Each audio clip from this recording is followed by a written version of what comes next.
Welcome to the Atlanteans, a podcast about Warmachine and the Iron Kingdoms, created by the Hampton Roads Atlantean gaming community. And now to our hosts. Welcome to episode 10 of the Atlanteans. This is Jay. And this is Alec. Hello. And this is Joe. Wow, full house. Chiming in as requested. Nailed it. So how's everybody doing tonight? How are you doing, Joe? Man, gosh. Now I'm gonna really choke. What's this guy's name? Bagada-bomb? Boggity bim, bibbity bobbity boo. Bobbity game? I got him, yeah, because on my painting table. I'm done with all my spirit shamans and my fire spitters. I got a brand new, never used Winsor & Newton brush, and I'm just like going to town. I'm gonna spend a lot of time on this guy. Ooh. We'll see if it works out. I have a new ghost brush that I'm painting with tonight. It's a number 3. So we're both on new brushes today. I ordered new brushes. Where are they? They'll be here next week. Unless something happens with, all the different shipping stuff. And Yeah. They're supposed to be here on Wednesday. There some Army Painter ones that have been discontinued that I've liked, and I was able to find some on eBay. I've been painting quite a bit, though. They're not done, but I've gotten Yana base painted and washed, and I've gotten 3 heavy jacks, including the 2 vanguards, and, 3 heavy jacks, so 2 avalanches, and my razor base painted and washed as well. Wow. Which is effectively playable, level 1 playable for me. On top of it.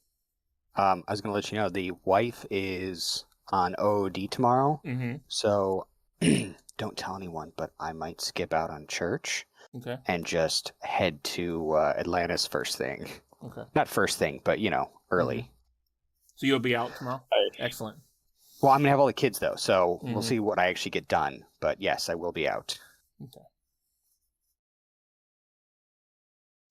Cool. But, yeah, and if I can, I'm going to possibly try to actually get that Signar command box started and done. Yeah, well, that means that I need to get working on your Kador box, because it's still sitting here on the screw in front of me. Of course it is. Yeah, it shouldn't take that long to build, right? No, I know. All right, but plus you've already built one once. I have. I lost a piece doing it. On mine or yours? On mine. I almost want to build one just so I know. Yeah. Well, have you built a GW kit in the last several years? Yeah, man, I built a ton of them. Yeah, it's like building Primaris Space Marines. That's what my thinking is that it's like probably fine. Like if you get a high quality plastic, that's just like the build is more complicated. I hate it, man. The parts are tiny. Yeah, He doesn't like hips. I do. I used to love assembling GW Space Marines back in the day, but these kits that are like so many parts, and you're assembling like part of a leg and part of an arm and part of a body, and you have to figure out how they all stick together and what order to stick them together in, and there isn't clear instructions. I they definitely want instructions. I mean, I've done it once now, so it shouldn't be that big a deal, but I definitely had some, oh crap, I got to pull this model apart to put that piece into the center so that it clips into the inner body mechanics, and then put it together, or I have to clip that nub off and just glue it on because I've already screwed it up and it's solid. Yeah, plastic glue is not forgiving, right? Yeah, definitely. I mean, it's not gonna help bail you out at some point. I'll tell you that Tamiya thin plastic glue is the greatest stuff on earth for putting plastic kits together. Okay. Yeah, nice. You can get rid of mold lines, you can get rid of mistakes and defects and just like melt it right off. It's the greatest stuff ever. I'm so thankful that I've started using it, but man, plastic glue is also unforgiving. Yeah, it's like it's good until that when it sets, then you're just like, this is how it is. Yep. I definitely have a Goliath truck in my house that it's totally missing a piece of its floor. You can't tell, but I didn't know when I was assembling it. So it's just like missing a whole ass piece because I didn't understand how things were going to go together. I didn't read the directions. Yeah. Who needs directions? Hi. I do. Now I know. Now I know. So either of you guys got any games in this past week? No. The last game I had was 2.5 weeks ago when I did the game of Thyra. Mm-hmm. And I did one game of Thyra, one again, and then one of what's his name? Amon. Yeah, the one you talked about in the last show. Yeah. I think I didn't talk about the Amon game. I did talk about the Thyra game. The Amon game is pretty much Amon, except I used 2 sanctifiers, which was actually one of Joe's suggestions. Do a sanctifier and do a Indictor, and that hurt new Crix. I can tell you that. Oh yeah? Yeah. Nice. You were able to live through speed for, I think it's 1-inch melee. It was so slow. It was I got lucky. Bad, but it has a lot of good rules attached to it. So. Well, I think it was mobility that helped. That was one of the main things. Oh yeah, for sure. I mean, so if I would have run him with anyone else, anyone else, I would have been screwed. But with Amon, giving that mobility is a big difference. So yeah, that was my last game. What about you? So Joe, you got some good games in this week, didn't you? Yeah, I got my butt kicked twice, man. Let's see. I played my Null game against Adam Pricer, who I think Richard played today. Yeah, he played in Game 3. Yeah, so he was playing Crix. I'm not going to lie, I read both lists and I was like, surely I will get Suspira. And so I studied Suspira and knew it was in that list. And the other list was Deathicus, who I've never played, and I didn't even look at it. And I got Deathicus. And let me tell you, I had a hard time. The thing that got me, I think I was actually in a pretty good spot. I felt pretty happy with how the spinning scenario. But I made the mistake of shooting one of the bone chickens. And they have dodge. And so it dodged into a place I wasn't ready to deal with. And so, so I had a plan to deal with it, and I was going to kill it with Bagada Bomb. Not a great plan in retrospect, but it was my plan. And I paralyzed it and made it to help reduce its defense with the frog. It dodged into the gaze of a frog. Okay. And I charged it with Bagada Bomb, and my plan was so I charged it. Mm-hmm. I fire stepped and killed 4 Mechanothralls and put a bunch of damage on it, because it's dice +2 when you fire step, or dice +1, dice +1. And so that was sweet. And then I swung my first fist at it, and I missed. And I had fortune, so I rerolled, and I missed again, and it dodged away, and I could no longer move my Warcaster or kill a model for sprint. Ooh. I was just in the center of his army. This is a preventable mistake. But but I was within I don't know, Deathicus and 5 Jacks could have charged me. So that was good. I'm kind of liking Bagada Bomb into Crix, mistakes aside. The other game I played a game with Akers, and he played Makeda 1. He's pretty excited for her in the new year. And oh no. Or no, sorry, it's Makeda 2. Makeda 2 is the one that made it into Mark 3. And all I'll say is just I just really didn't kill any models the whole game. Mm-hmm. I don't think I killed a single unit.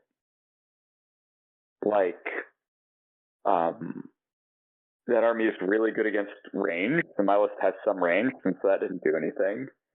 And then in melee, I just I made some bad decisions. I really struggled, the whole tough, no knockdown, can pay a fury to stop you from killing something. You have to kill a ton of models before you have to make a ton of attacks before you start doing any work. And I just didn't do any work, and then I died. Oh. That one is tough. Grievous Wounds changes how that works a lot. So maybe I'll need, if that's a popular thing, then I'd probably want Savagery in my list. Yeah, I really think that having a way to deal with tough is going to be a big component of SR 2025, because with Brine Bloods on the field and seeing that we're, at least in our meta, we're seeing them a lot more now, and the prevalence of Cricks and then soon Gravediggers, all those armies are tough based, and so they're needing a way to deal with tough in some way is going to be a big key, at least one list of your pairing, I think. I mean, why do you think I'm not going to bring Krios anymore? Everybody's going to work on anti-tough stuff, and he just won't survive. Yeah, you still have the spell that knocks everybody down when you kill a model in your army. I'm still going to keep harping on that, man. I know. You're going to hate that till, his next iteration has it. That's a joke. I don't know if his next iteration's going to have it. If it did, if there's going to be a next iteration of him. Oh, there's going to be a next iteration. I mean, we're not getting one at the Negra, and she's the de facto Crix chick, so.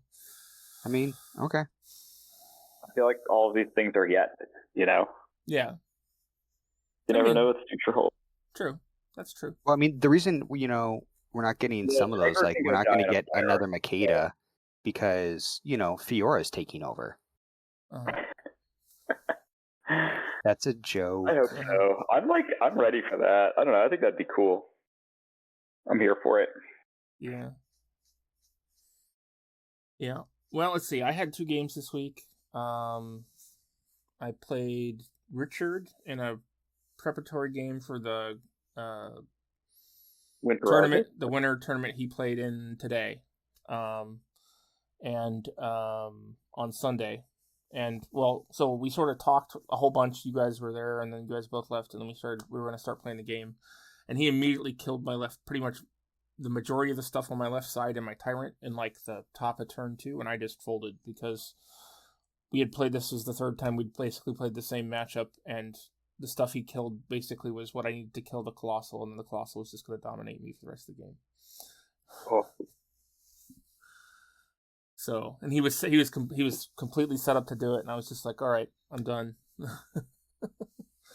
is fair, man. Which is unfortunate. He's clicking with his Brine Blood. Sick. Yeah, and so then Go ahead.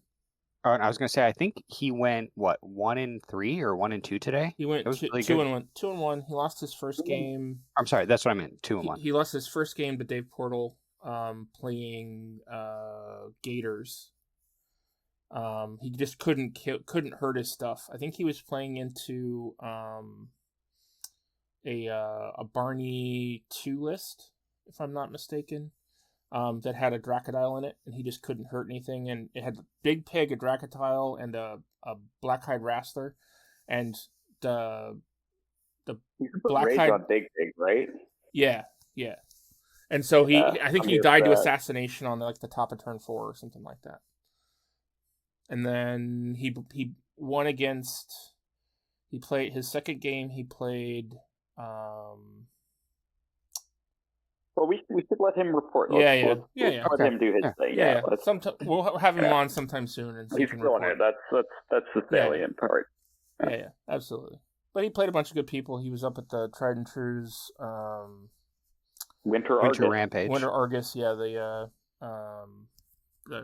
their Secret Santa event that they run every year in December. So I played that, and then I played JD for the first time in a little while on Thursday, and he was playing Nakane. And Nakane is dirty. We started a little late. Our wires got crossed, and I got there a little later than we were supposed to. And then he basically smacked me around for 2 turns, and then decided to try and go for the assassination run to see if it would work out. And I'm really not convinced that Nakane is supposed to be a spell assassination caster. I mean, her feat is take a damage and cast a spell. You can do it for one for each spell, and she can boost attack and damage rolls with by taking damage. for the turn. And so he took a bunch of attack spells and tried to... Go ahead. I think that's absolutely one of the ways he can win. I don't know if that's your primary, but it's the real thing. It didn't work, man. Didn't work? Okay. Not at all. Like Was it dice? So it was somewhat dice, but he needed 11s. I was playing Yana, and she was in some rubble, so she was defense 17. And she's a 6, so she needed an 11 on a boosted attack roll to hit me. About half of them. Give or take. And she missed 3 times with the spell that reduces my defense armor by 2. Really? Calamity. Calamity. Yeah, she missed. He cast it with the free one. It missed. He spent 2 to cast it again. It missed. He spent 2 to cast it again. It missed. And then I think he hit me once of the 5 times he cast a spell at me. Wow. Yeah, needing an 11 on 3d6, which is kind of high. I think that me personally, if it's more than like a 7, even with a boosted attack roll, I don't think it's a worthy thing to try and rely on for an assassination run, because because we started late, he was going to have to leave, so it was the last turn. We were on the last turn we were going to be able to play. But if we had been playing and he had just focused on my army, he could have wrecked my army and I would have just given up at the end of the turn anyways, because I would have had my caster, maybe a jack, and like half of a squad and 1 hound, and that would have been it. No doubt. But yeah, I mean, I think she's cool. I don't think she's nowhere near as good as Suspiria. And I don't like Deficus, but I think that he's okay. I think if I was gonna play Crix, I'd play Suspiria and a Viscerus or whatever his name is. Is it Viscerus the Jackcaster that digs everybody in? Guy. Yeah. Yeah, that's the guy I would play. He seems so fun. Those jacks are good. He makes them fast. I don't know. Right. And I love a Terminus style caster, so I definitely have a soft spot for Deficus. But threat range isn't actually very good on him. Like, he can be invulnerable, but he's not. He's really slow. He's not very good at getting to you. You know. Yeah. He didn't go through the gate, did he? That was Asphyxius, right? Asphyxius went through the gate. Yeah. Deficus is Asphyxius went through the gate. Denegra took over his Lich Lord position, and in the 15 years that happened since Oblivion or whatever, or 20 years, she basically became Crix's favorite and Torok's favorite, and Torok promoted her to like High Empress, effectively, his right hand. She is the de facto Lord and Master Empress of Crix now, under Turok, of course. And Deficus is her choice to take her seat on the Iron Lich Council. She's sort of like he's her right-hand man, effectively. Do we know what happened to Termi? Terminus is still around. Okay. I mean, he doesn't seem like one to be put aside lightly, that's what I was asking. He taught Deficus everything he knows. I mean, he's been being repaired because he was decimated by the Infernals during the Oblivion. Yeah, but it's been 15 years. You would have thought he would have... He's been basically rebuilding his body and Dude, coming back. Heart. They just can't get that old necro event in for him, and he's just, they keep getting the wrong size. Yeah. Well, the other thing is that Scar was basically given his she's not the Lich Lord, but she basically took over the Black Fleet. And so she's at the Admiral of the Black Fleet now. So he basically is a Lich Lord in name and doesn't have and is part of the Five Fingers, but he doesn't have a high position that is attached to an army in Crix right now. Took his job? That's so sad. Yeah. Poor guy. Yeah. I mean, he did kill millions and millions of people, but yes, poor guy. Millions? Yeah. Hundreds of thousands? Yeah. I mean, he hunted down the remainder of the Orgoth that escaped. You'd think that Sabarith and Harusk would have a grudge against him because they were the leaders of the occupying force previously. Oh, the invasion? Yeah. Yeah. Well, you know what we did do since this past week? We had a game of IKRPG. We did. Do you want to talk about your experience with that, or do you want to continue in the Warmachine vein? You can go ahead and share what happened. All right. So for over a year, we've been doing a IKRPG game. It's IKRPG Requiem, and we've been on hiatus for a while recently, until recently. And because real life always happens and takes us out. And so we finally got back after 4 months away. Yeah. And we reminded the players everything was going on. So one of the other players, Robbie, he takes really good notes. Yeah. And then where his notes weren't filled in, I filled in. And the players, after causing some shenanigans in a Signarian town, got to meet some gravediggers. Yeah. And one of the players decided that he was going to... Now, he's in Man of War. He's in tanker Man of War armor. And he decided he was going to pick up a Signarian lieutenant and put him on his shoulder and call him a spicy parrot. He's insane. Why? Because he's insane. Does that mean something, or is that just Because he wanted him to be a parrot, sit on his shoulder, like you're my little parrot. So we should. Okay, so gravediggers show up. They help us. We end up stopping the big hullabaloo in the previous session. But the gravediggers show up and sort of support us to do that. They see themselves as dropping in and saving the day, and we were just sort of there fighting in the background. But whatever. But they showed up on their airships, and so there's a bunch of airships floating above us, and our party has been. Have basically been thieves. Basically? Okay, we've been thieves, stealing everything that isn't bolted down everywhere, and so and things that are bolted down. Yeah, we've been accomplishing things that were worthy too at the same time, somewhat, and causing problems as well. But we're effectively thieves. We thieves with missions. We aren't thieves by name, but we are thieves by action. And so there's airships above us, and of course we want airships or an airship. Okay. And so Mark, who is this, he's a warcaster. He's his character, Boris. He's insane. He's a warcaster. He's trapped in a suit of tanker armor for some reason, and we find out in this session a little bit why. But he's in this suit of tanker Man of War armor that he can't get out of. And he has sort of been going insane as he's been stuck in this armor and can't get out of it. And for 6 years.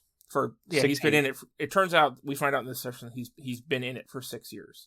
We haven't known him for 6 years, but he's been in the trapped in the suit of armor for 6 years. So he's insane, and he was trapped in this suit of armor by people in the Signarian military, and he's working for them effectively. And he's sort of forced to be in this armor and work for them. Is sort of what's been happening the last 6 years. So he's pissed at them. He's Kadoran, but he's basically working as a Signar agent, and he's lost it.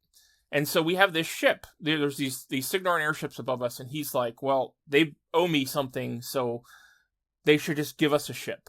And I made a joke early in the session, like, well, we should totally steal one. And then that was the plot for most of us, for the rest of the session. That's a great idea. And Alec was like, prepared to like send us on a mission and give us an airship, but it's not really ours. It's sort of like taking us to go search a zoo or go fly somewhere important. I didn't say it was zoo. I said you're going to go search a different continent. A different continent with an army that I don't own models for. Yes, exactly. So he was going to send us to zoo. It could be great. Could be. Could have been New Cricks. Could be. Just saying. Yeah, it could have been. But yeah, so the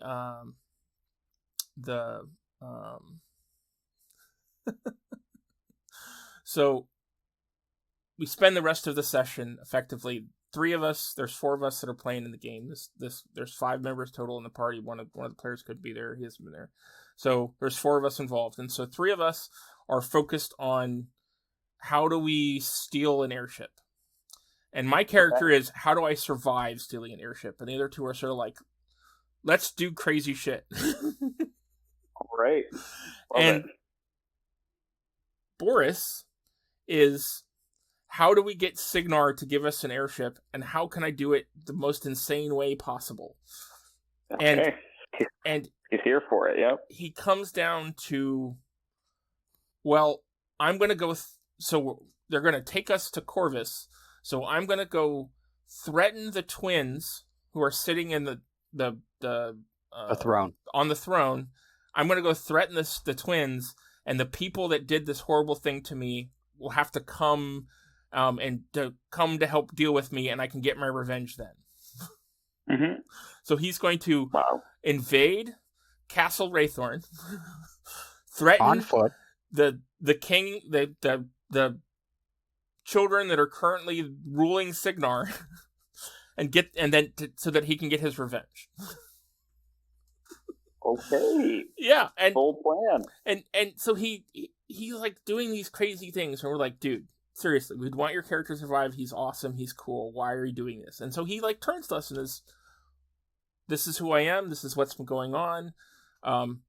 This is my character's motivation. It is, and the way he states it, it is 100% legit. And the thing is, this is stuff that their player characters and them in like as players did not know. Yeah. Because we were trying to keep everything close to the best for his character, because his character is very different. Yeah. We're getting to the end of the campaign. Yeah, because with me moving, we're not going to be able to go that much longer unless we all Skype in now. Yeah. So it was sort of like we played through the session, did some crazy stuff. Several of us took an airship hostage and started escaping with us. And instead of following us, Boris created a distraction with several warjacks by assaulting the castle. And we also blew up all of the back munitions stores in Corvus. Yeah. For the Signarin army. Wow. Yep. For the Storm Legion. For the Storm and Legion. Most of so Storm Legion and First Signarian Army. And the CRS. Yeah. And the CRS. Wow. Yeah. And they didn't even need to do that much. They were just going to try to destroy one warehouse. So that like people couldn't come after us. Yeah. So I have this rule of I don't tell them no. I'm like, go ahead. Try it. Let's see how it goes. See how it goes. Okay. Yeah. And it went. It did. Yeah. It was fun. Very fun. You all still alive? 3 of us are. Okay. Oh, no, all of us are. No, all of us are. Or all of you are. Yeah, so what he did is he was assaulting the castle, and so Mark's not really up to date on modern fluff. And so I'm telling him, he's like, I'm going to go and scout out the 3 doors to Castle Raythorn to get across like the moat and across the walls. So you have the North Gate, the East Gate, and the West Gate. And he decides that he is going to scout the gates. And I tell him there's a giant electrical or a colossal, like a very large jack at the East Gate and the West Gate. He's like, what about the North Gate? And I tell him at the North Gate, there is like 2 heavy colossals, or not heavy colossals, heavy warjacks. And I describe them to him, and I even use their names so that the player characters can figure out what it is. And then I tell them that, instead of just, 5 different groups of heavy, trenchers all locked in. I say trenchers, but they're actually gravediggers. Instead, what it is it's, 3 guys that kind of look like they're entrenching stuff, but they have tricorns on. And then there's a 4th guy walking around that they can't really see. He's kind of blurry. And 2 heavy warjacks, one with a long rifle and a punching weapon. Punching dagger. Weapon, and the other one with a lightning hammer and a lightning gun. So it was a Borealis, and it was Deuce. And Kane. And at the North Gate, along with 3 Gravedigger gun mages. And he thought that was the easiest gate. Yeah. So he assaulted the gate that was guarded by Kane and Deuce. I assume it went well. It did. So he had his they for several sessions now. They have been building up their super heavies he has been building up his super heavies with the help of another character who's a arcane mechanic. And they have just been building these things to like crazy. And they're like, hey, I want to add this. And I was like, sure, let's see if the legs can handle it.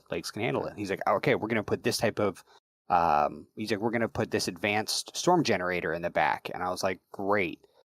And it's not a storm generator. They stole it. We've been stealing everything. They've been stealing it. But it actually came from Convergence. It came from a Convergence Colossal. Each one of them did. And they put this in the back of a super heavy. So not a Colossal. They took a Colossal engine and put it in the back of a super heavy. Basically, we have Invictus and a super heavy Cyclone. Well, hold on. They had. And with it, so he's like starts attacking, and he rolls a 2 on his initiative, so which ends up going up to like a 6. And everyone else goes before him. So he's like, I do this death charge and I run forward. And he just takes, I think, 2/3 of his damage in a single 84 round. damage in a single round. Just decimating him. And he's like, so it's his turn. So I have to go and drop off Robbie and Jay at their vehicles because we're kind of like almost getting done with the session for the day. And I come back in and Mark's like, all right, I have an idea. I think it might be crazy. I did suggest it to Jason, and Jason didn't give me any, yes or no's on it. But I want to do this. And I was like, well, screw it. Roll the dice. Let's see what happens. And what he ends up doing is sending in both his jacks to charge in and just start attacking the pieces, or attacking the guys. And then he sets his armor to detonate, his personal armor. And then he jumps in He's a really big guy, and he jumps in this giant manhole cover, which he thought he was going to land on, but then he's like, then I'll lift it up and, go into it. And I was like, well, roll it. Well, his roll, he rolled a 2. I was like, oh, you landed, but you went right into the manhole. Like, comically funny. It was right on in, lands at the bottom, takes a couple more points of damage, and then starts running. And then his armor and the jacks detonate, taking out a good chunk of the wall. Some of the other jacks that are there. Kane is able to blur away or blink away. But yeah, they did some crazy stuff. But now his character, like his last thing, I was like, so what do you want to say for your last thing? He goes, my character's laughing maniacally as running naked through the city, or the sewers of Caspia. And I was like, no, that's on point with you. That's so. Wow. Yeah. And the thing is, each one of our sessions has crazy stuff. And it's not just Mark doing it. Jay has done crazy stuff. Robbie has done crazy stuff. Yeah. Jason has. I mean, 3 of our 4 characters are insane. And one of them is, the last one is slowly going insane. So. Yeah. All right. That was a wild time. So I think we've been going for about 30 minutes. I think we need to get going into our actual topic for the night. Go ahead. All right. So so we're going to be discussing the our hot takes of what we think is coming for the July update next month. And I think we're also going to be discussing our thoughts about the state of the game currently and what we'd like to see going into 2025. Is that what everybody agrees on? Yeah. Can I propose a format? Sure. I propose we take turns suggesting a nerf or a buff. A nerf or a buff. Okay. Wait. For your faction or for just in general? Because I know what Jay's suggestions are going to be for nerfs. For the game. Okay. For the things, and then we can just go around a little bit, kind of see how it goes. All right. You want to start? Yeah, I mean, I do. So, I want to talk about biggest piggus. I mean... Wait. Buff or nerf? Buff. Buff, for sure. Uh-huh. Double buff. I think it's lame how you have to roll the dice to figure out how many shots it gets. So maybe it should just always be 3, you know? I think 2 would be, or two per gun or something like that. Man, I thought one of the things that people were gonna hate about that was the random shots, but mostly I find I hate it when I'm on the receiving end of it because they always roll like 5. Yeah, right. And he has 5 fury, so he can like fuel them all. Right? It's not even like, oh well, the 5th one isn't very good. It's like, nope, number 5 is just as good as number 4. I mean, so obviously I want nerfs on this thing. Okay. And I know a lot of people want like reasonable things. They still want it to be playable. You know, they want a fair touch. They don't want it to like, you know, be in the dustbin. But I want this thing to be like nerfed into the ground. And, you know, and in 2026, he can poke his little head up again and we can have him back in the game. But I want to see real big nerfs. I just don't want to see this guy on the table anymore. That's how I feel. What do you guys think? So I'm gonna agree that he needs a nerf. I think that they could very easily do it just by decreasing his range, decreasing the number of shots that he can make, and maybe reducing his fury by 1, so he's only fury 4. And then so you're thinking range 10. Yeah, and then upping him to like 25 points. Yeah, I mean, I think that would be fine. I feel like that's a little bit taking him back outside the shed. It shows you how good he is, though, right? Yeah. That at 25 points and like a bunch of nerfs, you'd think that would be playable. I don't think that. Well, I don't think that. So at that level, I don't think you'd see him in a lot of armies. He won't be just like showing up in Winter Corp. He won't just be showing up in Orgoth. He won't just be showing up in a lot of armies. But then like armies like Mercs, especially things like Gators or Cephalics that doesn't have a good shooting option, or something like Gators that has access to Rage where they can boost his POW because he's friendly faction. I think he would still show up. Yeah. I agree. He'd still show up in Gators. And that's worth having, I think. I think that those armies need that level of buff. I want him to be nerfed so much that when you're playing Moraine and you have a Mortality caster, he's not an auto pick. Does that make sense? So the way to do that, so that's the one worry about him with Mark IV, I think, is that at least the way the Dusk is written right now, they play with their mercs a lot, and the mercs they have access to, because a lot of their abilities affect friendly model and not friendly faction model. And so if they're really going to nerf that interaction, they have to change that about Dusk. And Dusk, that's currently one of Dusk's big advantages.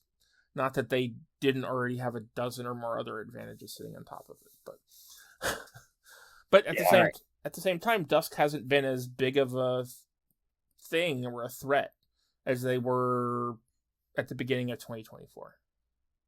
All right, so here's my thought. I do think he needs, I don't know, say a full nerf, but I think he needs an adjustment. I think when he plays, I think we need to do like an adjustment for him for different armies. And I think that the same thing that the blimps get, I think we need to do that for him. And I know that that's going to make balancing a pain in the butt, but I think it could be as much as in this thing, he is like, let's say for example, he's playing in Dusk, he does get that 4th Fury. and in other ones he only has the 3. You could have. Well, he has 5 right now. I'm sorry. Okay, so 5. So you could have him at dusk. He could have 5, and then go down to 4. Makes sense, right? Yeah, he could be like, so for dusk he would have 5. Everything else he has 4. Maybe in one of the other ones he has, a designated 2 shots. Maybe with another one he gets a point decrease. So instead of being 25 points for everyone else, he's 25 points. For one army, he's 20 points. And I think that would give it a little bit more of you're not always going to auto-include him depending on what your caster is. And I think that's going to make it so that he's still going to see table time, but people are going to have to figure out if they want to bring him or not. So I actually am going to go the opposite way. I think that having a thing like the airships where they have different rules for different factions is a terrible thing for the game. And wow. I really want the airships to be available to every faction, like Big Pig and Magnus and Invictus. Like Carver and Big Pig and Magnus and Invictus. I think the airships should be available for everybody.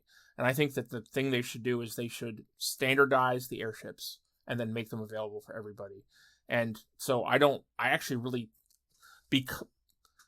the problem with the special rule for everybody is that they are not the same power and everything costs the same. The Orgoth one was so broken in 2024. It is so powerful compared to the ones for every other army. And I mean, the Brinebloods one, all the Brinebloods one does is make it be able to be affected by count as a friendly faction airship and be affected by the big brig. Yep. Yeah, it's not exciting. Cater one adds +2 armor, and if you kill it, it crashes into something within 7 inches of it. I mean, it's hilarious. It's hilarious, but I think the Dusk one is slightly faster. Okay. I don't know what the Signar one brought in Dusk. I don't know what the Signar one does off the top of my head. I've seen the Dusk one brought. And I have as well. And the Orgoth one is, for some reason, roll an extra die on attack and damage rolls and drop the lowest. Why? Why give it Signs of Importance? That is such a better ability than all the rest of them. So I think our Big Pig discussion is done. We all agree nerf. Maybe it was a bad topic. Yeah. You guys want it to be playable. I would be happy if it became like range 4. That would be fine. But I want it to be playable. I have a really nicely pretty painted one that I actually need to finish painting. So we need to get a doll for Joe on Show Me Where Big Pig Touched You. Painted models are their own reward. If they're beautifully painted, they don't need to be playable. Right? They're already good. All right. So that's in the same. Going next? All right. Yeah. So here's my hot take. The thing I want the most. I want all the guns that are D3 shots or D3 +1 shots to have a flat number. Okay. Very respectable. Don't disagree. Yeah, I'm not real unlikely, I think. Because it's extremely unlikely, especially considering Crixus got a whole bunch more of them, and it's a feature of their army now. It's a feature of Mark IV armies now. But as a Winter Corps player, I know who likes this mechanic, but yeah. Yeah, as a Winter Corps player and playing, yes, the suppressor mana wars are great and they get a ton of shots, and that's when they roll high. When they roll a 1, so you basically have to count on 2 shots, and then if you get extra shots, it's bonus. I would rather just count on a certain number of shots, and so that I can take that and plan it into my mechanic. It also would stop things like Big Pig. Big Pig, you would know how much of effect it's going to have on a turn. Because I've played Big Pig in Gators and rolled 2 1s that had 2 shots and done nothing. And I've also rolled 6 shots and then wiped out a whole unit and a jack. So we play more because that never happens for me with Big Pig. That guy is minimum 5 shots when I'm on the other side of the table. Almost never for me. Almost never. In all of the games I played against him, I think I've seen him roll less than a total of 4 shots, or 4 or less. My average was 5 times, if that. My average was 3 on any game. Wait, when he's playing against you, or when he's playing you? When I'm using him, my average is 3. 3 shots. Okay, I can tell you, having played against a lot of games with him on War Table, on in person, he was always spiking rolls. Every single time.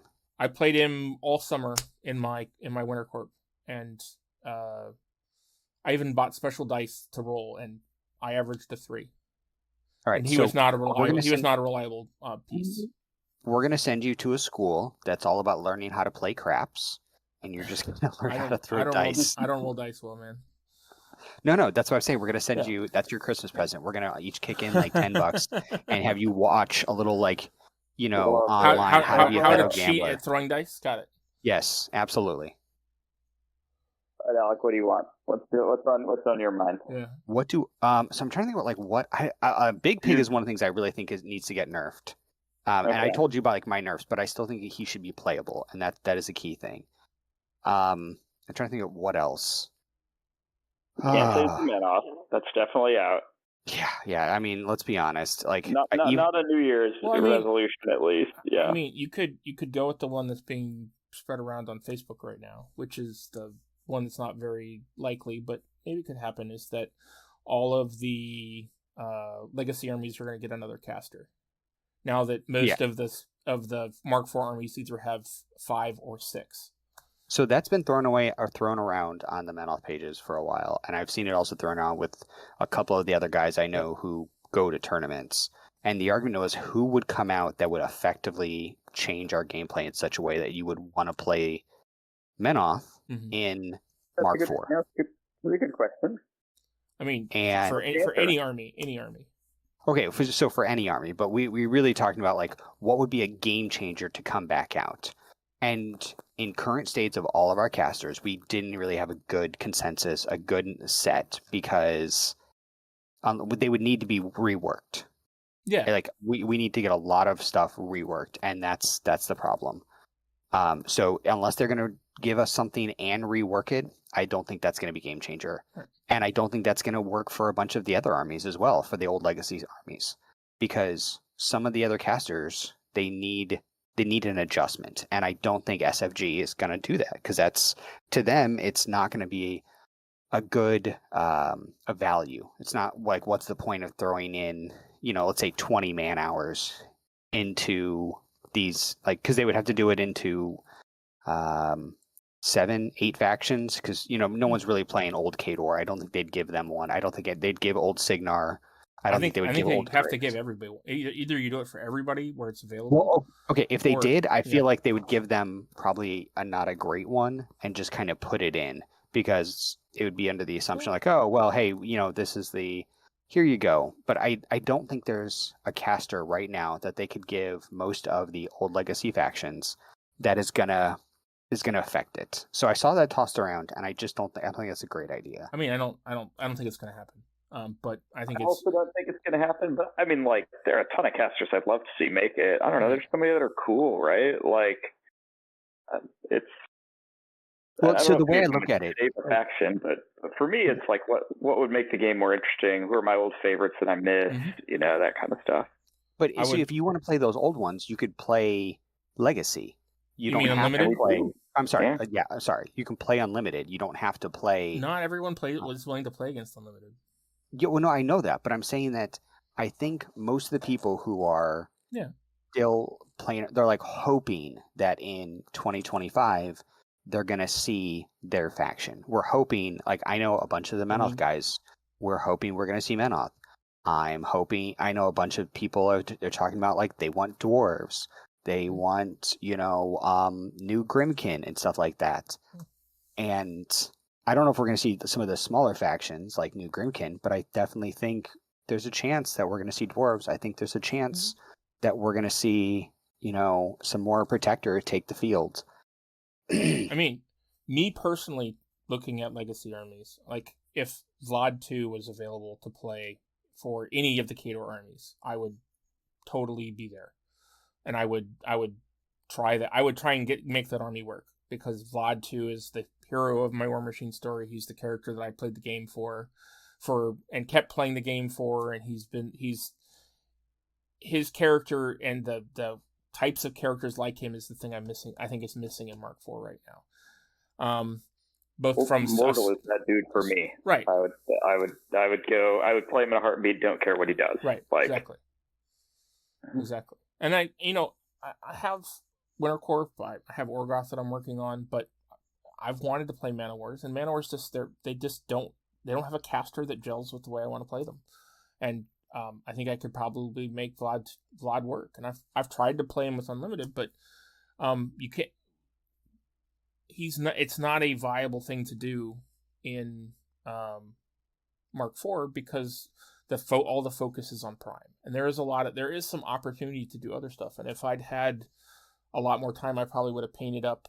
I had a Vlad 2 army I was going to paint up and play on the Thursday Unlimited thing at Nova, and I just decided that it would be easier to practice my Wintercorp and just bring my Wintercorp instead of bringing a whole nother army with me. That show. Get that. All right, Alec, are you going to count that as yours, or are you going to do on another bite of the apple? All right, so come on. Let's see. Something that needs to get nerfed, new Crix. Or buffed. Yeah. Something that needs to get buffed, and we'll go with Mark IV. I won't go with Legacy on that one. I would like to see the other casters for new Signar get buffed. Or I would like to see, because I feel like that might not happen, especially with Gravediggers coming out. But I feel like there are people who spend a lot of money on new Signar. Storm and Legion. I feel like them, like other than Sparkhammer, I feel like there's some potential there, and I think they just need some minor tweaks, one way or the other. I think it's the format that's the problem, and not the army.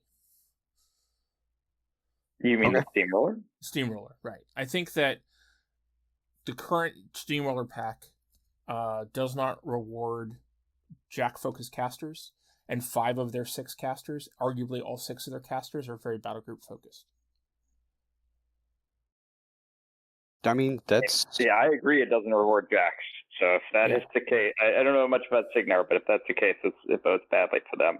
Yeah, their casters, all their abilities, all their feats, except for Athena, all of them are very battle group focused. Wolf does have some support in his spell list and things for infantry, but his feat is literally you kill an infantry model and a Jack in my battle group gets to take a shot at you. So you have to have both infantry and Jacks in his list. And you have to be playing combined arms, but it's literally you kill a model in my army, I get to shoot back with a model in my battle group. So you really want some Jacks if you're gonna leverage that feat at all. And then all the rest of them, except for Athena and Wolf, only affect the battle group. And most of their spell lists are all battle group focused, and so they are a very battle group focused army. I think even Sparkhammer. I think Sparkhammer is the other outlier because he affects storm stuff. The Stormcat. He gets to use all 3 of his abilities at the same time. His battle plans at the same time, which gives him puts up the electrical field at 16 inches, and then all storm calls get a boosted attack and damage roll or something like that. But all the rest of them, Calder, all the rest of them are battle group focused. The jump pack guy. I love the jump pack guy. The mech suit guy. His model is very disappointing to me. I was really excited about him. The concept art for it looked like it was they're basically giving us like a mech suit or a Gundam suit, and he just looks like Darius with jump jets. Yeah, which just isn't what I was expecting. So then, how would you fix new Signar? I think SR 2025 and 2024 has to change. I think there needs to be missions that are right now. One of the big problems with 2024 and playing with Jackcasters is the missions are so spread out, and there's also only 3 missions that score a Warjack. I think 3 of the 6 only score Warjack, and so Warjacks they need to add objectives back into the missions that And one of those missions, payload, is like the most hated mission in the packet. And the other one is the Wolves, which has like a huge infantry scoring component too, right? Right, yeah. Exactly. You have to have jacks in the center, but it's basically an infantry mission that's spread wide, and the jacks are sort of an afterthought in the center. So I think if there were some missions like spread the net back in the previous packet, or missions where jacks were required and that they needed to have presence on the battlefield, then there was more need for jacks in missions. I think that's something. I also think that the way the meta is swinging, and sort of swinging either to tough units or jacks or things that can put out a lot of damage because there's a lot of armor in the meta right now, at least in my experience. So either you have swaths of models that are tough that have multi-wounds, or you have high armor stuff, and that's pretty much all I see. Now, have you been playing a lot of Worktable, or have you been playing mostly against like us? I basically have been playing against Brine Bloods and Cricks for the last several months. Okay. It's funny, you're like, oh man, I wish I could play against Brine Bloods. We don't have a Brine Bloods player. Now it's now it's like, gosh, only Brine Bloods again. Yeah. It used to be that the only game I could play against was Orgoth, and then I switched to Orgoth, and now all I can play against is Brine Bloods and Cricks, because all the Orgoth people are doing other things. Yeah. Yeah. But yeah, I mean, I don't know. So here's one of the ones that. So if we're not going to get a caster for the legacy armies, one thing I think I'd really like them to do, and it wouldn't really take that much balancing, I don't think, is that all the armies that have restricted battle group options, I'd like all of the jacks and beasts and things to be available to each of the prime armies. Oh, I like that. That's a good idea. So like being able to take the armored jacks, the speed 5 jacks with both the temple and both parts of the Khador armies. Joe, in Scorn, are there any beasts that are limited to specific armies? Yeah, there are some. So the Erratus are only in Exalted. Okay. And they're super good. Right. Oh yeah, they are. Playing those in the other list would be really strong. Right. So I wouldn't be sad about that. And the Cyclopses are mostly all in Western Reaches, right. And there are times when I would have killed for a brute, right, in Exalted. Yeah. Same with the Shaman would be nice to have in Western Reaches, because then you have a little bit of upkeep shenanigans if you wanted it. Right. Yeah, so I mean, I'd be down for that. I like building with restrictions, right? But I think the legacy armies maybe you want to get.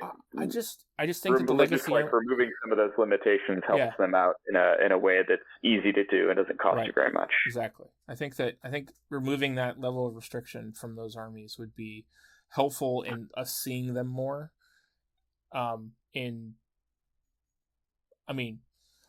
So one of the things we have to think about is that we have our meta is small. Well, that's why I asked what you've been playing. We have limited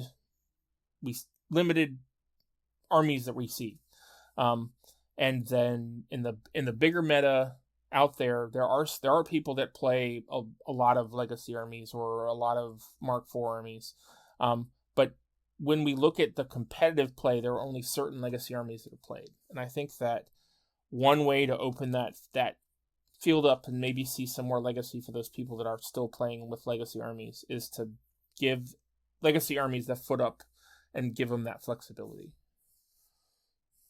A little bit of that is a lot of the legacy armies that you do see played are ones that don't have a Mark IV analog. Right.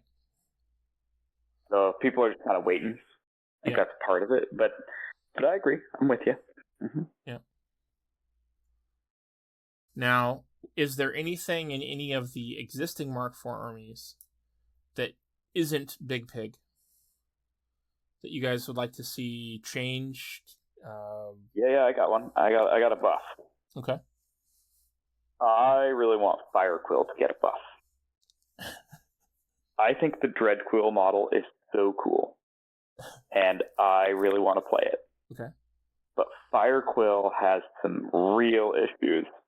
He's like, he's cool because he's like the only beast caster that Brambloods have. Like, he has a spell that increases their threat range. He's the only person that does that. He has Energizer. And I think that's awesome. And it's like, the Speed 5 just doesn't really do very much. It's quite bad. And the ability to bump that up would be incredible. So I think he potentially has a lot of play. But his issue is, like, he has a ton of short-range guns. His plan, he's only Fury 6. His plan for casting any of his spells is to, like, Blood Boon off of a range 8, like POW 12 Spray. It's, like, quite bad. His feat only affects his ranged war beasts, so it's a really limited part of the faction. But I think the model is so cool. I love the new model that they released for, what's that thing called? Mini Crate? Mini Crate, yeah. Yeah. So I think the Mini Crate model is great. So I think there's just like a ton that can be done with him, and I hope they do it. So is the problem that he's very focused on, and he's very good against single wound models, and that's not really what's being played in the meta right now? Or is the problem that he just doesn't mix with how the majority of the army? I think he's not even good against single wound models because his game plan entirely relies on getting close to them and killing them and spending all your fury, which I think is just like an excellent way to consistently lose games. Yeah. Even with snipe in faction, like, you gotta cast snipe. Like, it ain't free. You have it, like, if you're gonna snipe an Energizer, that's 3 of your 6 fury. I mean, you could have your Light Beast casted on him, right? It's not a self spell, is it? Is it? I'm pretty sure it's self. Okay. I don't know off the top of my head. I think it's self. It used to be self. I could check. I mean, if your Light Beast could cast it on you, that helps, right? But at that point, you're like, you spent, you're within. Now you're wasting 11 light inches war of their beast line. You're relying on, you're relying on that kill to work to get another spell off. Like, it's just a really hard play pattern. But he could be so cool, and there's so many, like, animi to support him, and, like, cool movement tricks you could do with him, and he's a great model, so I'm just hoping he gets a little bit of love. Someone thinks a little bit hard about, like, okay, how can we make this guy work? And he's, like, the starter caster, right? So he shouldn't have this, like, devastatingly hard play pattern, like, that's basically a trap. Honestly, I feel the same way about Borisuk and Winter Corp. But he is also, like Firequill and like a lot of Signar casters, he is a battle group focused caster. And so, and battle group focused casters just aren't that rewarded right now. I want to play battle group heavy. That's like part of why I want to play him, right? But it's just it's really hard to even think about doing that with the tools he has, But I want to play more Troll Beasts, and I feel like he's a guy who can bring them alive. So, do you think taking him up to from 6 to 7 would change that, or do you think he would need additional changes past that? Farstrike is safe, by the way.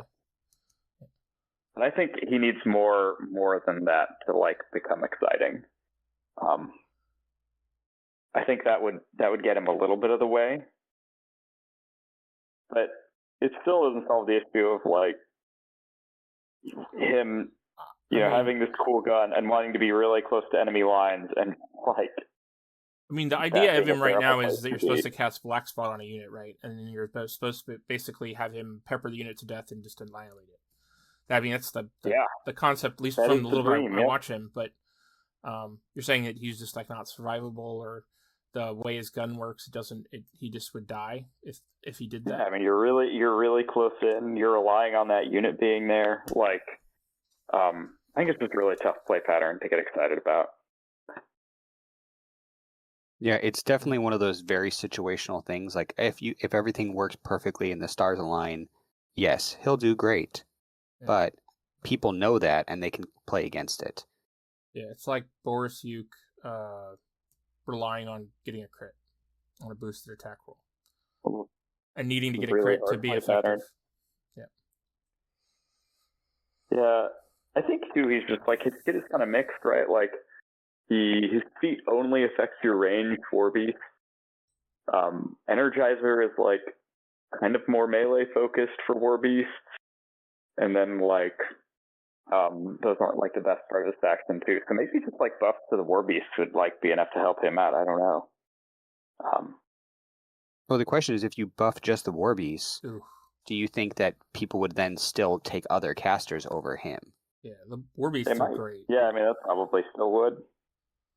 I mean, I don't know if the light beast is necessarily great. I think the idea of it was supposed to be sort of like a ranged or shield guard piece, like a support beast for your army.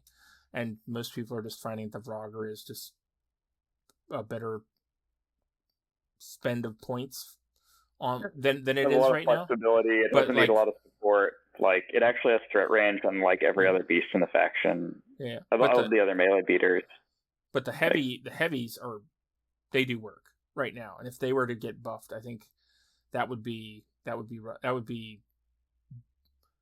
would not work because it would take an already strong beast and make it better with stuff like Ragemonger or stuff like Boomhowler. Maybe just buff the guns or buff because he is supposed to be a ranged. I don't know. Ranged stuff. So I think one of the other issues is how sprays work in Mark IV. What do you mean? So not doing the template, doing straight line. I don't agree. And I know people they think it's more simple for the new thing, but I think when it comes to if your character is, or if your piece, unit, solo, whatever, is supposed to be doing that flamethrower, I feel like it's just not as powerful as it used to be. So you would need more damage, you need more rat, but even then, you need more length in some regard because people know how to position so that you don't get that overlap, especially when it's straight line. So you'll get maybe 2, sometimes if you're lucky, get 3 pieces, set under that. And with that, it's not worth it. You can always get a better bang for your buck. I will disagree 100% with you. I was actually going to comment about how I thought sprays were too powerful in Mark IV. Wow. Okay. Fight. I've used a lot of sprays. Sprays can be increased by things that can buff range. So a spray's range can be affected by Far Strike or Snipe. Sprays. I don't have access to those. They don't ignore the in-melee penalty anymore, but they can't be shield guarded. They ignore stealth. They ignore concealment and cover, which is how a lot of armies handle things. I was actually just looking at, let's see, what was the example?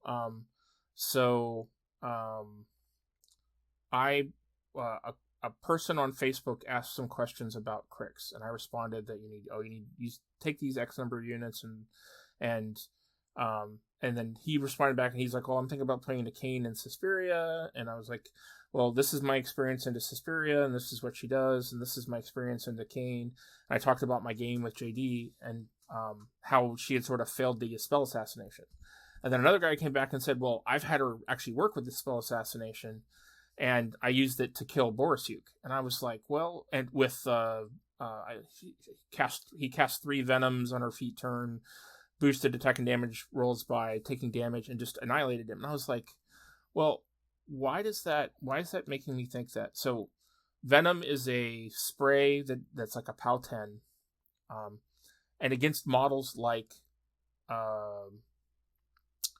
Borisuk, who is a 16-14, so he's got a high defense, low armor, but his main defense is his defense.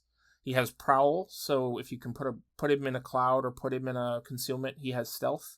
and then a lot of people will put them behind a wall. But a spray will get around, as long as you can roll a 10, because she's a 6 and he's a 16, as long as you can roll a 10 to hit him on a boosted attack roll, it gets around his stealth, it gets around concealment to make him an 18, gets around the cover, and a POW 10 into an armor 14 on a boosted damage roll, 3 of them kills him on average.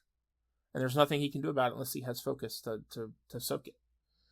And so I actually think that sprays might be too powerful. I mean, they've been doing that forever, though, right? They have been. I feel they like... used to ignore the melee bonus, too, right? Yep. Right, but you don't need a template because you can increase the range now with the spray. Yeah, but if people are spreading things out, it doesn't matter how long it goes. Maybe you'll get 3 instead of 2. But if you're where you used to be able to get maybe 5, you can't do that now. Right, but units all had their unit size reduced by half. So there's less models that you need to be able to spray. So the fact that you're getting 2 to 3 instead of 5 is because there's only 2 to 3 models. But it's not even just that. I mean, I'm talking about not just in a single unit. I'm talking about on the board edge. And because there's been so many times I use the sprays for my adjudicator. Like, I use those. I mean, you guys know how much I use the adjudicators and how much I use them in 2024. I can tell you, the sprays, the 10-inch spray isn't doing what it needs to for balance-wise. And mind you, the adjudicator is very powerful in that regard because it's a very powerful piece.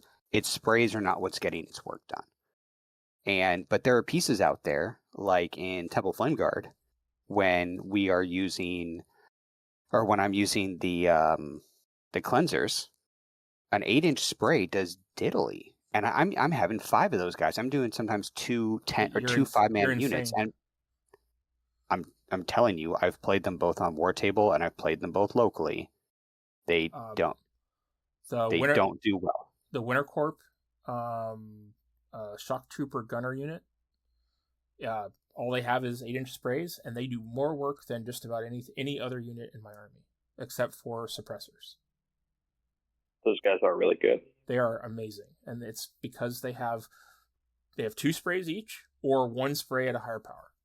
And if the problem is that you don't think that sprays are covering enough area, maybe that you just need to increase the rate of fire. I don't think that you should necessarily be increasing the rate of fire on something like a Colossal. One of my big feelings is that Colossals. I'm not saying this to get buffed. Yeah, one of my big feelings is I think a lot of Colossals in the game are way too cheap. I'm just saying that there are a lot of things that I've seen with sprays that just aren't. I will disagree. Sprays get tons of work done. They ignore a lot of the, like Chimera. A spray into the Chimera army survives on stealth, prowl, and high defense, and a spray gets around 2 of those 3 things by itself. So there's a lot of armies that sprays just they check a lot of armies, and so that spray not having a template, not having a wide cone, means that what it's doing is it's being limited to that line. And really, I mean, let's think about that spray. Unless you were doing like a 10-inch spray and had the wide, like 2-inch thing at the end, a 6 or an 8-inch spray was still only hitting. You might get maybe 1 more model with a spray, especially with now that you have to put the template center to center. I mean, you're not getting a lot more models necessarily than you were before. It's simpler because it's just a straight line. I mean, you say these things. Personally, I'm just telling you, having played a lot on War Table, a lot of different armies. I've played several hundred games this year, man, and I think I will disagree with you 100%. Okay. What about you, Joe? You think sprays are too powerful or underpowered? I think sprays are dope. I don't think you should change them. I think they're fine. I mean, they're like different, right? They don't do the same things they used to do. Signar has a weird amount of sprays. Or you can build Signar to have a weird amount of sprays. Yeah. I mean, I think they're really good guns. They tend to have much shorter range. come with other drawbacks. I think they're fine. Sure. They have a lot of advantage. Changing sprays would improve the game. How about that? You mean changing it back? Yeah, I don't think changing it back would improve the game. I don't think nerfing templates, it would improve it either. Yeah, I don't think templates are an answer. No, I think they were smart to get away from those. I was happy to see that. Well, I wasn't happy, but I've become happy to see that go away. It was a gateway into getting into the game, and having to have it was another thing that people needed on top of tokens and dice and stuff and all that they need to buy to be able to actually play the game. Well, there's so many arguments, right? Right. Okay, do we have more stuff? Do we want to talk about state of the game? Do we want to talk about? Yeah, are there more things on your guys' wish list? Like where do we want to go? I mean, I think I've covered. I don't have anything else on my wish list. On my wish list, yeah. I've got one more, if you don't mind. Sure. Go ahead. I think Crix is probably a little too strong. I already said that. I thought that was covered. So I'll just say I think it's too strong. What about them is too strong? I mean, I agree with you, but what about them is too strong? I think the point costs are just wrong. Like, the models are flavorful. I like that. For example, like the sludge trolls. I think it's really sick that they have evasive. Like, you shoot them, they lurch forward at you. I think that's cool. Yeah. Mechanic trolls just have like too many rules. Like for a cheap basic unit, 100%, I agree. Yeah, and they have a rack spell that just like trivially supports them. So something needs to change there. And the solos that buff them just for being in command ranges of them, and the fact they have command ranges at all. Yeah, I think they've been given just a ton of tools, really high offensive output. I mean, you don't need to, but you can stack Scything Touch and the Fury buff and Calamity and in every single army. Yeah. So I think there's just, I think the tuning is just high, and I think like upping the points across the offending things is a good way to go. I think that'll. I mean, there's stuff on the bench that's really good that people aren't playing. Like, I think that Machine Wraith solo is pretty darn good, and not seeing play right now. And I think that's a sign that like some things are ready to come down. I mean, that Machine Wraith solo is good, and I just ran into 4 of them on my game on Thursday. So, I think they only really play well with one caster, and the Kane isn't the hotness at the moment. And there's stuff like Hades' gun. You shouldn't be able to boost out of activation with a soul. 100%. And I actually submitted feedback to that during my game on Thursday. Yeah, but that like interaction with Chatterbane is just like way overpowered. I agree. That is not how that is supposed to be. I mean, maybe they'll change that. I agree with that 100%. I don't think they're hardly the worst thing I've ever seen in Warmachine. I think that I don't think that they're even close to the worst thing I've ever seen in Warmachine. No, never. But, no. But they are a pain point as a faction. Yeah. So I'll be hoping they get a little bit of love tap at some point, but I don't think it will happen this year. Yeah, I think that fortunately, unfortunately, I'm not sure. I think that they are the first of a series of armies they're going to be at that power level. Because I don't see how I don't see how Gravediggers isn't on a similar power level. Hold on. What we've seen for Gravediggers, we don't know if that's their final iteration. Yeah, we haven't. Right. But any army that has the ability to hot swap weapons or drop in infantry, any on places on the table, or put a jack into a unit where it wasn't before. Even if that's, I mean, not talking about how it works or how any mechanic works. That's the idea behind that army. And the fact that that's a thing that's coming to the game that's never existed in the game before, whole meta is going to flip on its head. And honestly, I think that the people that are playing it, we have just started to see Crix in the last couple of events at the end of this year, but they're going to be what Dusk was at the beginning of 2024 in 2025. They are going to be the boogeyman until Gravediggers hits.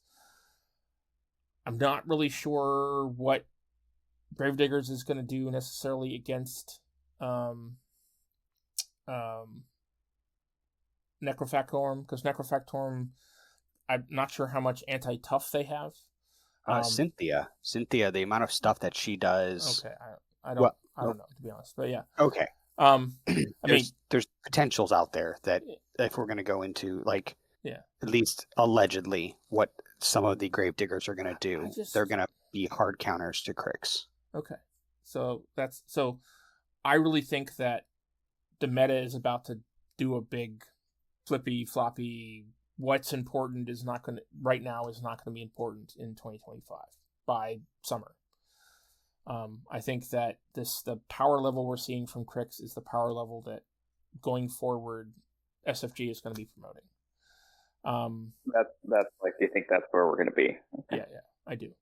We didn't talk about Harusk, by the way. Well, we all know he's getting nerfed. I mean, Orgoth. So the weird thing is, I don't think that for SR 2024, Orgoth was a very strong army because they had pieces that could act independently. They had lots of tough models with 8 wounds that could be shoved down the enemy's throat and have large amounts of attacks. If any of that is changed to, if they get rid of missions or tweak missions so that battle group stuff is necessary, or a lot of people have talked about how they think Harusk should lose his ability to be able to do all the rerolls across his whole army, for example. If they made that would be the thing. If they made that just battle group, he would suddenly be yes, he has stuff that affects the whole army. Yes, he supports the army, but now you have to instead of taking this over the top infantry army with like a couple of light jacks to arc spells, you now have to take jacks to get the benefits from him. Or his feat, basically, his ability would be worthless. Or only usable on him and maybe the one light jack the one time it was in combat or something like that. It wouldn't be as table effective. I personally think that they're going to go farther than that. I think that something has to change with the armor buff, because that plus Windstorm is too powerful, especially against armies, having played into it a lot with like armies like Wintercorp or any kind of gun line at all. I don't think that Windstorm's necessarily going away, but I think that a Rusk, there needs to be some sort of balance to him, and I think it needs to go farther than that buff. I don't think a big nerf. Yeah, I think it would be. I think that I don't know what else that should be done to Orgoth, to be honest. There's a couple pieces of Orgoth stuff that don't get used, and there's a lot of stuff that gets used a lot, but I don't think that it's necessarily any of it stronger or weaker than it would be. I think that a couple of the casters might be a little too overpowered, or a combo might be pretty much the whole faction on the table. I think I've seen every piece in that faction played. Yeah. Except maybe the casters, but I feel like... Have you seen the Colossal on the table? Yes. Okay. I know that. Yeah. Well, I mean, in competitive games. In a competitive game. Okay, I'll give you that. I'll give you the Colossal. Yeah. Have you seen all of the single wound units? I've seen recently, but I've at some point in time I've seen them all. As soon as the cadre came out, the single wound units basically just disappeared because you had to play with them previously, because because you just didn't have any other options. But as soon as the Cadre stuff hit, they didn't need to play with them anymore. And so they don't, for the most part. Yeah, but I think with anything, as long as the new stuff keeps coming out, you're going to continuously see people jump to the new stuff for two reasons. One, most of the time the new stuff is more powerful. And second, because people don't know how to play against the new stuff. Once people learn how to tool or to work against the new tool or to the new system, people will go and just drop it. And it's good because people don't know how to work it. But then as soon as you figure out how to counter it, people are like, oh, okay, well, I need to go work on something else. And I think that definitely happens with Orgoth, or has happened with Orgoth.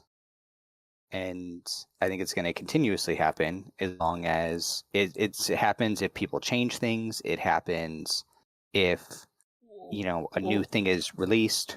So what you're saying is that Orgoth is going to get left in the dust and people are just going to stop playing Orgoth? Because we're not getting any more new, big new stuff for them, really. I think that Orgoth is probably going to get you're going to have those people who are going to be dedicated Orgoth player because they've spent the money on it, and that people that don't necessarily want to jump to a new faction because they just spent all the money, they're going to stick with it. But I think the people who are very competitive, I think they're just going to jump to a new faction. And that's not an insult. That happens with people who are, very competitive. And I mean, a lot of the people we know, and like when we play leagues, those are the type of people we're playing with. But those are also the play testers, and those are also the people who give the most amount of feedback. We'll have to see. Orgoth was one of the best factions at the WSTC, particularly Hurusk. So, if there's a chance to remain viable, for sure. I don't disagree with your assessment, Alex, that people tend to play what's new and what's good. And if it's new and good, they really like to play it. So, predicting less Orgoth, it seems like pretty straightforward thing. But I don't know, maybe they'll buff the Gargothel in a way that's really sweet. And then there'll be renewed interest. You never know. I think, me personally, I'd like to see that. I mean, me as well. I think that, me personally, I would like to see them balance. The pessimist in me, I guess, or the realist in me, I guess, doesn't think this is going to happen. But I would really like to see them work on balancing the factions and work on making single wound models viable, multi-wound models viable, things with tough, things without tough, things with magic weapons, and give tools so that all the armies have a chance to play well into all the other armies. I would really like that to see that happen. I think that Alec is right, though, that the new thing is the strong thing, and for the reasons that he said. I think that you don't know how to play against it.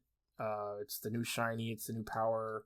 It's the most tweaked to the way the game is currently being played. It has the new mechanic that's game breaking or meta defining that's going to change how people play. And until people get their head around that, it's going to be a problem. I mean, we didn't have a Brian Bloods player in our meta until recently, and now we have two. Though I don't think that, Joe, you're going to stay with Brian Bloods. I don't think that has anything to do with the metagame. I think. Well, I mean, the couple of games you've played recently, at least against me, have been with Brian Bloods, and you beat snot out of me because I have no idea how to play into them. But I'm playing him because I want to paint the troll, the frog, right? Right. So, not exactly like a. I know you're gonna power-seeking kind of behavior. Right, you're gonna go back to Scorn when we start playing more competitively. Yeah, I mean, it's the most powerful faction in the game, of course. I'm gonna play it. Yeah, but I would really like it if they were to look at those armies and the things that aren't getting played, or the things that certain armies are weak against. So, like for example, Winter Corp really doesn't have a way to ignore tough, and they don't have anything that ambushes. I would love it if they would give me something like that. Are they going to do that? No, probably not. There's also almost no recursion, and the only recursion that Winter Corp does have is they can take Alexia, which has some recursion. Let's focus on removing recursion from the game rather than adding it. That's not going to happen because of Necrofactorum. I mean, come on. Yeah, look at Crix, man. they have. And maybe they just don't need that though, right? They could just. I mean, I would love it if they didn't have it. It would make me feel like the turn that I spent my entire turn killing like 3 Mechanothralls actually mattered because they're just back in the next turn. I told you on my last game, right? I didn't even kill Mechanothrall. I just triggered Vengeance and they got 2 tuck rolls. Right. So bad. And then they all stood up and charged me. Yeah. Well, I shouldn't have shot you. This exactly. Errors have been made. Yeah. Mistakes were made.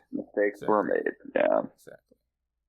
But yeah, I mean, like, there's a lot of that stuff I wish had happened. But I think getting to what Alec is saying a little bit about the people jumping and that they're not going to do Orgoth. I think one of the big reasons that that we see less people playing because as time goes on, they're going to release more Mark IV factions, and so there's going to be less and less people playing legacy armies because the new Mark IV they'll finally get their Mark IV army, or they'll get an army that appeals to what they were waiting for, and they'll jump into Mark IV. You're alluding to the entire base takes up old Umbrate, right? And the pool of people that played Orgoth this year, there's going to be 3 new armies in 2024, and some of those people have moved on to existing armies that they were focused on were out in 2024, like our friend Richard, who's now playing Brine Bloods, who played Orgoth last year, and JD got into Crix, and he was our Orgoth player. So I think that the pool of people that played those armies is just getting thinner because there's more choice, and there's going to continue to be more choice. And we won't see. I think Orgoth is going to get less popular. They are going to have some nerfs. They are going to be considered bad because they're going to have more negative effects than positive effects. I'm hoping we do get to see something that happens with the colossal to make the huge base monstrosity, so that it's at least a little more viable. I'd love it to see if the single-based infantry, if they did something that allowed them to be a little more game relevant. I'm not exactly sure what they would do. At the same time, I'd love to see some of that stuff from Winter Corp, or for I think that most armies that have single wound models, we're not seeing them on the table right now. I think when Storm Legion comes back next year, which I think they will, I think you'll see some single wound stuff from them, just because like Wolf needs them for his feet. And I think we see some single wound stuff in Chimera still, but we don't really have we have a bunch of Chimera players, that just none of them are regular and active right now. I mean, you have some stuff with Chimera, but a lot of it is multi-wound. Or I should say some of the better stuff is multi-wound. And the stuff that's single wound, people are going to hide behind, and they're not going to have to necessarily, like, if you get to it, they'll go find whatever. But that'd be a sacrificial thing for them. Yeah, I think that one of the big problems with the multi-wound stuff is that there's a lot of armies that just have answers to them. So, like, Snapfire for Dusk, or they're a way to get souls quickly for stuff like Defecus, and and with Crix being such a thing, I think you got to watch out for the Iron Lich solo that does the rerolls from getting soul tokens, and he just gets them within 10 inches. I hate it. Yeah, so do I. I hate it already. So do I. I mean, he only gets to reroll stuff that happens within 8 inches of him or whatever, but he just gets soul tokens if things die within 10 of him. So, and then Hades gets Sanctifiers. Well, yeah, Sanctifiers or Martha Baga. There you go. Yep. Or you kill stuff with Orgoth, because a bunch of the Orgoth character models deny souls. Yeah. You know, I love feedback for the Shrine, and I said it should pick up the what's it? Oh, I forgot what the Soul Ward. So like you can't, and I said give it to it 12 inches. I think Menoth players would come back. You put that on a 10-point Shrine with a 12-inch bubble, but that's not going to happen. Like that, I love the feedback, but that's not happening. All right, guys. Is there anything else that you think we want to cover before we end the cast? I don't have anything else. I've just been enjoying painting. Yeah.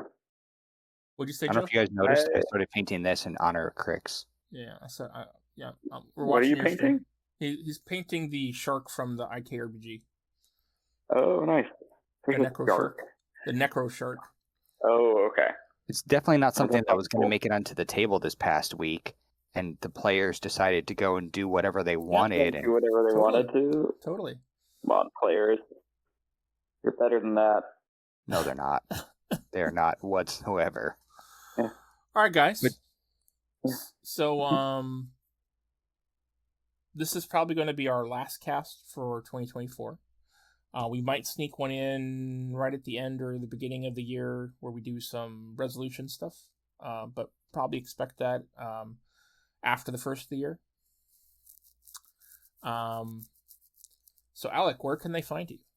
They can find me on Facebook at Alec Luda. They can find me on Instagram at Halfbot.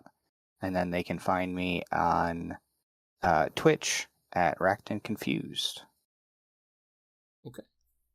So the Atlanteans podcast, the easiest way to get a hold of me is through the actual podcast. So thank you very much for Mike, who reached out to us on Podbean, which is the hosting service that we use for the podcast, and left us a comment this week. Do you want to read his comment?